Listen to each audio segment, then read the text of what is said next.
Welcome back to another episode of Kicking It with Coach Red, where we bring you all the news, stories, takes, and opinions about your favorite teams from the Pacific Northwest, from the good to the bad to the Mariners. Sweet, sweet Mariners. The sweetest of sweet.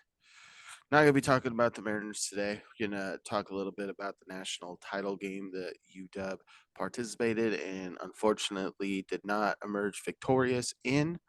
Um, give you a little bit of our favorite moments, break down the game, and kind of give you a little bit of a look ahead to some of the schedule, some of the stuff that you can look to see from us here at Kicking It with Coach Red. But before we do that, why don't I tell you a little bit about us?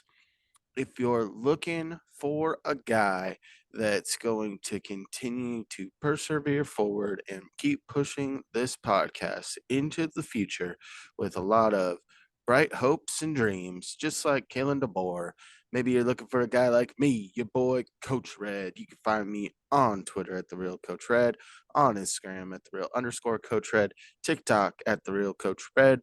Also, hop on over to YouTube, search Kicking It with Coach Red, like, subscribe, hit the bell notifications, leave a comment or two. And if you are looking for a guy that he's really emerging. He's becoming more and more of a household name, just like Coach Shepard for the Huskies. If you're looking for a guy like that, maybe you're looking for a guy like Cain. I wouldn't go that far, but hey, it's something. Yeah, you can find me on Twitter at Kane2406, on YouTube at Kane06, TikTok and Kick Kane0624. Also follow the show's socials over on Twitter and Instagram at Coach Red Pod. Follow us. Do it, freaking do it. Let's hop into the game. The game got a little uncomfortable pretty quickly, right Yeah, out of the gate. yeah. Michigan on their opening drive gets a long house call on a run play by God. What was his name? Edwards. Donovan Edwards, and Huskies get the ball, and it was weird because I think that they might have talked about it during the game or just you know intuition. A lot of it was Michigan early had the big explosive plays, and UW's first drive was just a methodical like 14 play field goal. It was like the opposite of what each of them did throughout the year. And Yeah. then Michigan comes back and gets another big run, sets up for another touchdown, a long touchdown run, and then UW gets stymied. Michigan gets the ball again, another huge run, this time by Blake Corum, puts them in field goal range. Then the Huskies defense kind of settles in and really gets into lockstep. Huskies drain some clock towards the end of the second quarter, scored a late touchdown. So this game going into half, it's a 7 point game. Yeah. I Huskies mean, getting the ball. You're feeling good about that. Come out first play from scrimmage, ends up being a pick. Pressure getting in Michael Penix's face. Great pick by the DB for Michigan on the sideline. Has a bobble. Tybo Rogers does knock the ball out of his hands. He regains control just before his helmet gets out of bounds. And then Huskies defense steps up again. And yeah, I they mean, they kept held him doing to it, and six. I felt like they were just sitting there, and giving the offense every opportunity to keep in this game. But the offense just didn't show up like we've seen all year. This Michigan team, their defense was better than anticipated. They came and were able to affect Penix and this offensive line with 4 or 5 guys consistently, which allowed guys to stay in coverage. And that was really the tail of the tape. Yeah, the running attack kind of got stymied there for a while. And then by the time this game was out of hand, Michigan put on a late score after another desperation throw interception. Michigan emerges on top 34-13. Yeah. Yeah, those two big broken touchdowns by Edwards in the first quarter. I mean, Day said it best, he was a dark horse and watch out for him for the big explosive stuff. And it happened. And I got real time, Discord messages from Day being like, what did I say? So, Well, and it was a real backbreaker because the play before his first touchdown run, Braylon Trice collapses the pocket down, forces JJ McCarthy up, and right into a sack. And then It on the was running play, it was bounced out. The mm-hmm. first hole, his primary hole got plugged, and then just a wide open lane. I think there was a stat on ESPN at some point in the second quarter, they had like 180 yards rushing and 153 before contact. That's not Yeah. good. No. And then, like you said, after the 14 points were on the board, defense really picked it up for a good 2.5 quarters. Yep. I mean, they were shut down. They held them to 6 in 2 quarters. Like they completely stuffed them. And besides, the broken play by JJ McCarthy when it was third and whatever, right? They had them locked down. And then the fourth quarter happened. Yep. They just ran out of juice. Yes, they did. All right, let's jump into some of the statistics here. Michael Penix finishes the day 27 of 51, 255 yards, one touchdown, and two interceptions. Um, Second interception was kind of more of a desperation type throw. Yeah. And it was a tough day for the Huskies through the air. Michigan was taking a lot of their explosive plays away. They were affecting Penix just enough. Early in this game, they go for it on fourth down. Romadunze is wide open. Penix just leads him a little bit too much because of a little bit of pressure that's in his face. Um, there were times too where I'm not going to say that the referees won the game for Michigan or anything like that, but it definitely skewed in Michigan's favor due to some of the calls and or no calls that were happening. On the Huskies' first big explosive pass play gets called back due to a hold where Rosengarten puts one hand on the guy's chest, arms extended, sure, doesn't hold, pushes him with the other hand. Even everyone on ESPN say that doesn't. That's the weird time to call the first holding play on an offensive lineman today. They And targeted him all game. yeah, and it was tough. And Dunze got held a couple of times. Some of I don't want to lament, but I do think that some of the calls by the officiating definitely slowed down the momentum that the Huskies got or hindered them from gaining momentum I in the agree. passing game. It seemed, in the first half, especially a handful of times in the third, where you know it was building, it was building, it was building. You saw multiple broken defensive schemes that, as you said, there was pressure. I did see a ball. I believe it was thrown to a dude's a. Yeah, it was a little bit, ahead, but he didn't extend or he was tripping, something like that. Um, it was just a tough scene, man. It really was, And Michael especially. Penix for how well he threw off his platform in the Texas game. It was a lot more him falling back a little bit instead of anticipating. Gets banged up during the game. You can see his facial expressions as this is going along. He gets stepped on by his offensive lineman pretty hard on the right ankle as well. So he's battered and bruised through this game. But like Mhm. the true warrior that he is, he goes out there and he does everything that he can to try and propel his team forward, even though this was not his best night. Right. And you can only commend him for that. And the dude came back with a mission. Yes, they didn't win the Natty, but man, did he just have a wonderful season. Like, I think he proved the entire nation wrong, and everybody's kind of like, damn, Penix is here. Yep.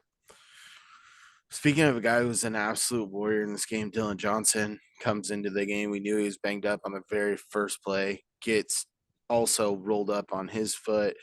And He's hobbling throughout this game, totes the ball 11 times for 33 yards, and ends up being a key blocker on some of these running plays, like our second leading rusher with 9 yards in Jalen McMillan. You know, the one thing that really hurt was the inability to be two dimensional and not get Mhm. this rushing attack going. Will Nixon, who didn't play at all in the last game, is your second leading carry guy with 2 carries, and Tybo Rogers clocks in with 1 carry. And it's tough because you have the likes of Richard Newton on this team. And one guy that you didn't have on this team that you expected to have was Cam Davis, who was a little bit more of a revelation season-ending injury at the beginning of the year. You expect him to bounce back, especially coming off injury. And I'm not sure if Dylan Johnson has one more year left of eligibility due to the COVID rules and that kind of stuff. Um, but what what a stud muffin! Like just putting dying out on a shield out there and just putting everything he could into doing whatever he could to help this team. Yeah. Um, even coming into the week, uh, he took a stinger. I don't believe it was a stinger. I think it was a lot worse than that. Um, and I had talk about it with coworkers that him not being at least 75% is a problem because he has been their main focal point when it comes to the run game. Not many other guys get the opportunities that he gets. And when he's your most reliable back, being injured like that, you also need to give him the rock, but you can't because you also don't want to suffer a greater risk of an injury. The dude was a straight up baller. He's played so many weeks injured and had so many big moments in these games. It's just tough that it ended the way it did, especially for him. Yep. Let's go to the wide receiving core slash tight ends. Rome Odunze, shocker, paces the Husky team 5 catches for 87 yards. Next on the yardage train is Jack Westover, 5 for 42. Jalen Bolt clocks in 4 catches, 37 yards. 6 catches for 33 yards to Jalen McMillan. He also got the touchdown pass.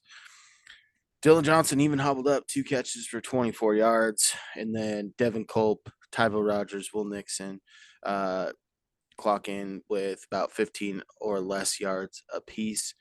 And you could tell that the focus for this Michigan team was doing whatever they could to stop Adunze. And his greatness shone through on his ability to get open. He contested catches. They got creative through a couple of screens, which we knew they were going to do.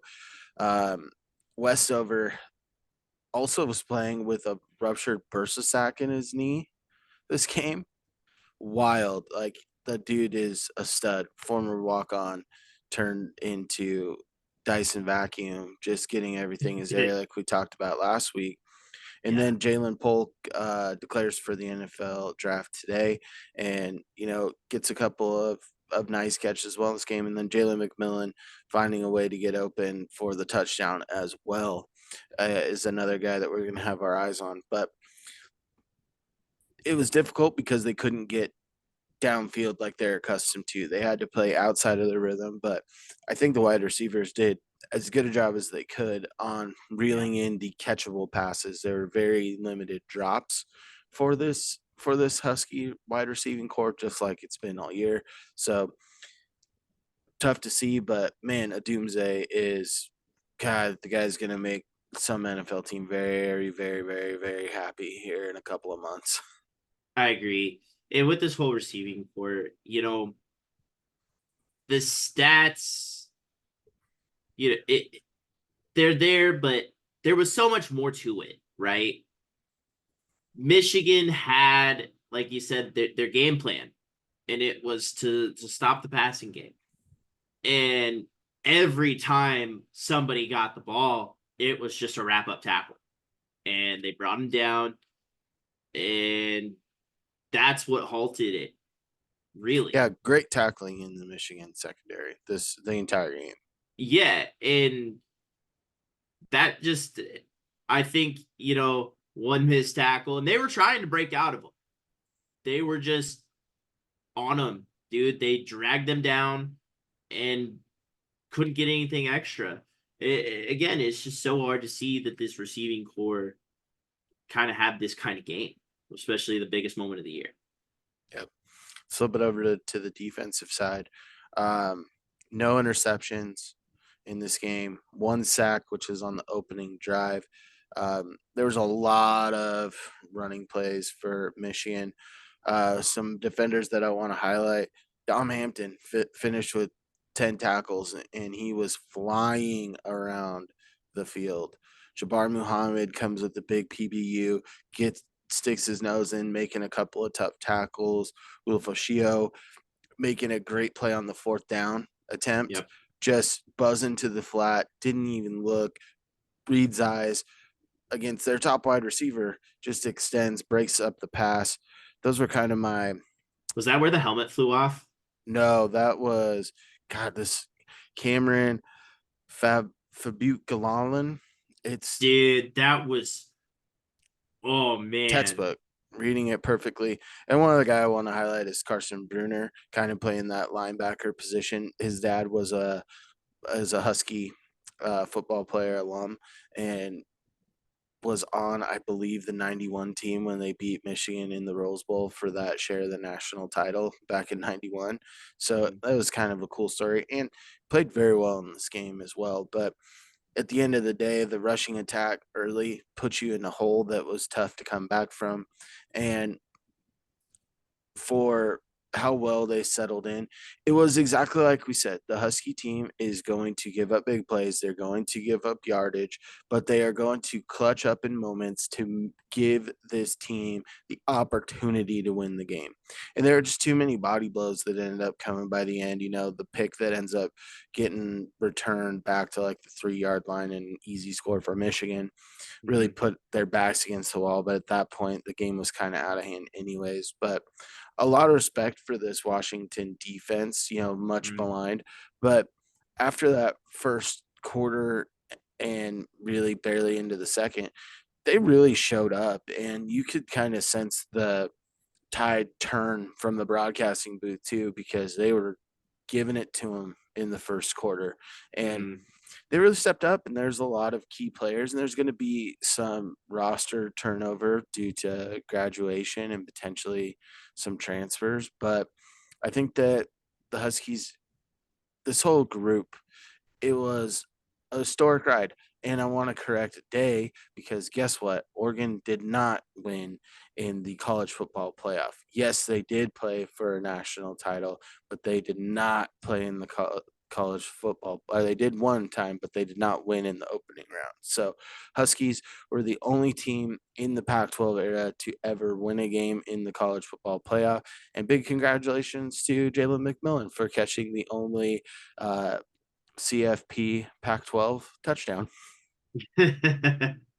Big shout outs. But the one thing, especially with this defense, and Day kind of alluded to it, yeah, there's some athletic prowess with JJ McCarthy, but it could have been the pressure that the Huskies were applying.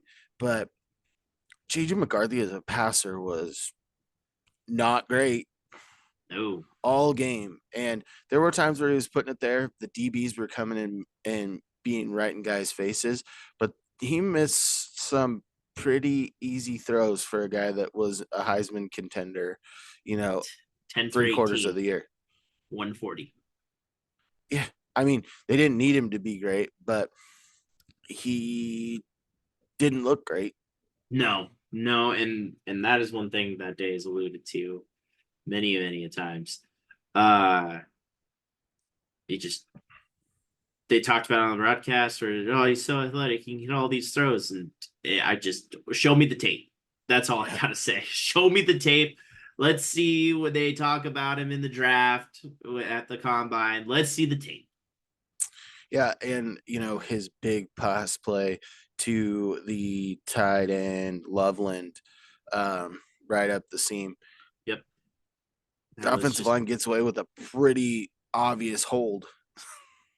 right. And then to make matters worse, it was a broken play to begin with.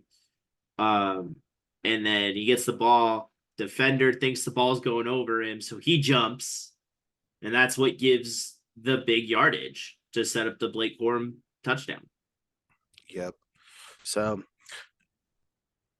it's tough to lose the final game, but you also got to look at it as enjoy the ride. This has been a special season.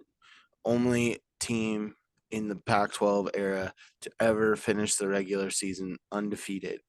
The resiliency of this team when you look at the likes of the Arizona State game, losing 1,000-yard wide receiver for over half the season in Jalen McMillan. You lose Mateo Mele, your starting center at the beginning or halfway point of the year. Parker Brazelford comes in. You know, Asa Turner's been a staple in the secondary. He's banged up for over half the year. You're funneling these guys in and out of the lineup, but one consistent thing that they did basically all year, except for last night, was win the game, figure out a way to win. And it Right. wasn't pretty this year, but it was fun. And yeah, it got my blood pressure up and made me a nervous wreck while watching the last 10 games of the season. I liked a little bit of the first couple games where I could breathe easy a little bit, but just a bunch of warriors and just a bunch of guys that will be remembered for this season. You look back at years past, you know, Steve Ettman, he still gets talked about. The Jake Locker years, kind of building that reemergence. You look at the Jake Browning, Miles Gaskin, Jermaine Curse type players that have come through this program. Dante Pettis, John Ross, Vita Vea, Shaq Thompson, Buda Baker. Like, these are guys that are going to resonate with this program. And even the guys that came in as transfers that might have only given you 1 year are big time guys. Like Jabbar Muhammad is going to go down as one of my favorite DBs from a team that consistently pumps guys into the NFL.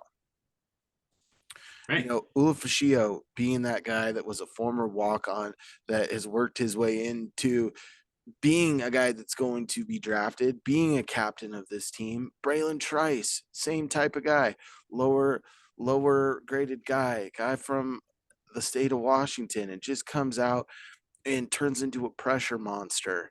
Like, there's so many guys throughout this team that Jack Westover, one of your favorite guys. Yeah, I do I like hope Jack I hope that he Westover. gets a chance to play on Sundays. If not, the UFL is calling your name, buddy, because you're gonna still have some football left to play, just because of his ability to find holes and have a flair for the dramatic. And Yeah. Penix obviously goes down as the only Husky to be called to New York for the Heisman ceremony. Ends up taking second. Roma Dunze will probably go down as he's on the Mount Rushmore wide receivers for the University of Washington. So for how much it stung and it hurt and it's disappointing, you kind of have to look through it through that lens of you got to enjoy the ride. Yeah. Only one team finished this year undefeated, and there was one other team that stayed undefeated until last night. And big ups to the Huskies. There's going to be turnover with the roster. There'll be turnover with the coaching staff. I guarantee that Ryan Grubb is going to be getting some looks for a head coaching job before too long. So it's an ever-changing landscape in college football. Right. You know how you were naming off a bunch of the old players. I thought of my all-time favorite player name from the University of Washington, Bishop Sankey. Oh, What a Bishop. legendary name. God, Bishop Sankey is also a legendary running back too. That's why I brought him up. Love Bishop Sankey. Um, See, I know some but things. here's the thing. I was tweeting during the game and got a little bit of flack from some Michigan people, just trying to put some stuff out there. It's like, hey, this is time for the Huskies to go take it. You got to go take the game on offense. And, this guy comes in and, puts narrator, they did not, and then kind of comes at me personally saying someone on Twitter that has coach in their name, what a tool. Well, I don't even want to look up your name, but I've coached ball for a while and I could probably talk you under the table with ball. So guess what? There's a new there's a new team that I don't necessarily like, and it's probably a lot of recency bias too. But God, I just want to beat the shit out of Michigan. And you get the opportunity, like Day was saying last week, with the Huskies moving to the Big Ten, they're gonna have opportunities to play these big blue blood name brands, and the University of Washington is one as well. Like you get the opportunity year in year out to match up with the likes of your familiar foes in USC, UCLA, and Oregon, but then you get Penn State, Michigan State, Wisconsin, Ohio State, Iowa State, I believe, or no, Iowa. Iowa. Yeah, Iowa. So you get some of these programs, and it's going to be interesting to see how the league unfolds because if you look at the vast majority of the Big Ten as it sits here today, a lot of them are defensive heavy teams that sprinkle in a little bit of offense, usually just enough to get by. They're heavy on running the football. It's going to be interesting to see if it's going to force the former Pac 12 teams to get tougher up front, be able to pound the ball a little bit more efficiently. Because even though you look at these teams that are coming in, they've all had great running backs that have come through these programs, but their bread and butter is through the air. So being able to see, is it going to cause the now or the former Big Ten original schools to try and ramp up their offense a little bit? It's going to be a cool couple of years of feeling out to see how this all shakes out. But I think Mhm. that you do have a lot of fun teams, and you're going to have a lot of new rivalries that form. And I'm super excited about the move to the Big Ten for the football programs. Yeah, I mean, like you said, new rivalries formed. I'm glad we get to keep the Oregon one. That one's gonna feel great for years to come. But now you can add in the likes of Michigan, and depending on how you play Penn State, just any team out there, it's gonna be a fun ride. And then you're probably going to get those pesky teams like, you know, Utah was kind of a little bit of a pest to the Huskies, but like Colorado, even when Colorado was good, the Huskies would just trounce them.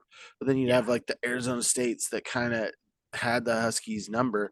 Who knows? Maybe that could be Indiana or Purdue per se. So right. it's going to be that team that you love to like curse and love to hate. Like if you're looking for a comparison to the Mariners, it's like a Martin Maldonado, and who has a 122 batting average, but against the Mariners somehow decides that he's going to hit homers and have clutch base hits, and you hate Yeah, him for it, but you respect it and you understand it. And I think that it's going to be a breath of a different type of air. It's going to suck to lose some of these matchups. Luckily, they are able to keep the Apple Cup at least on the books for the next 5 years. But it's always fun playing, you know, Oregon State, Stanford, Cal, right. Arizona, even, where it would always just be a coin flip game no matter who was the better team going in. It always just seemed to be a wacky, wild game between Right. Arizona. So I'm sad that some of those matchups will be gone, but super excited about what the future holds for a guy that just goes out and wins. And that's Kalen DeBoer. Yeah. First 2 years in Power Five conference, he has three total losses, and he's got amazing wins. Right. Amazing wins. And I think a lot of players in the nation going into next year will really look at it, and he's a guy that you want to be coached by. Honestly, he's just got this swagger about him, and And players just gravitate. I wouldn't even say that it's necessarily swagger. I just believe he genuinely cares so deeply about the people around him, the guys that he brings in.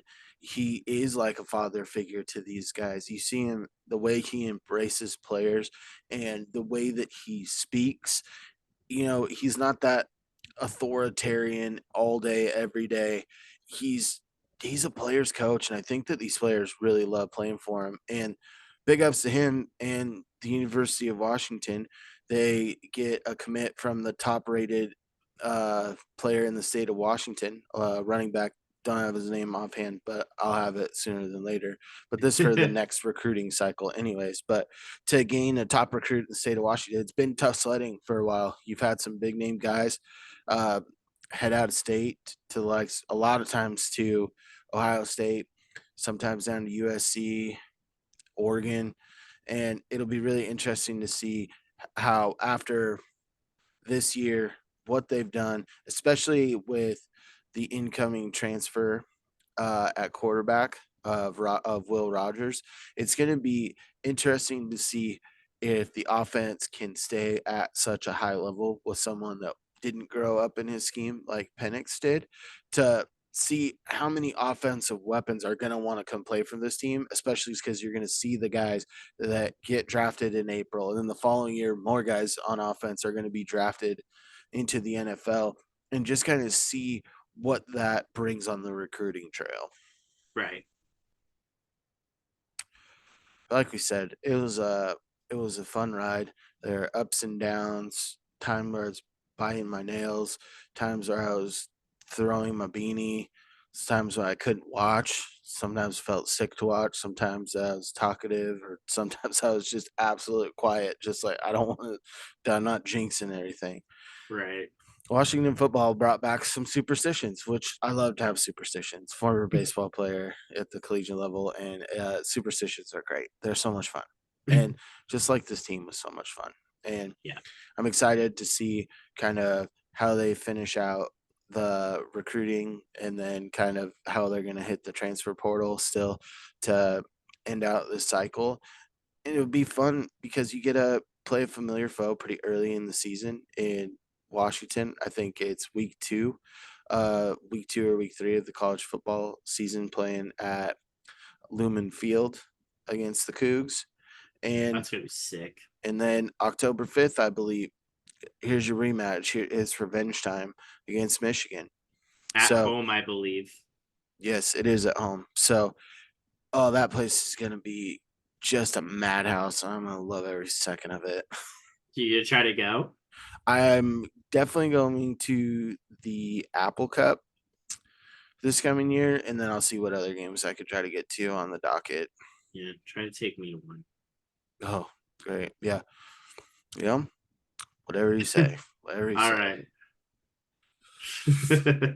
And if you want to listen to whatever I say, why don't you give us a little follow on social media? You can find me, your boy Coach Red, on Twitter at the Real Coach Red, on Instagram at the Real _ Coach Red, TikTok at the Real Coach Red, and search us over on YouTube. Search Kicking It with Coach Red. Like, subscribe, hit the bell notifications, leave a comment or dose. That's Spanish for two. Well, through Kane, where you curveball. at? You can find me on Twitter, Kane2406, on YouTube at Kane06, TikTok and Kick, Kane0624. Also follow the show's socials over on Twitter and Instagram at Coach Red Pod.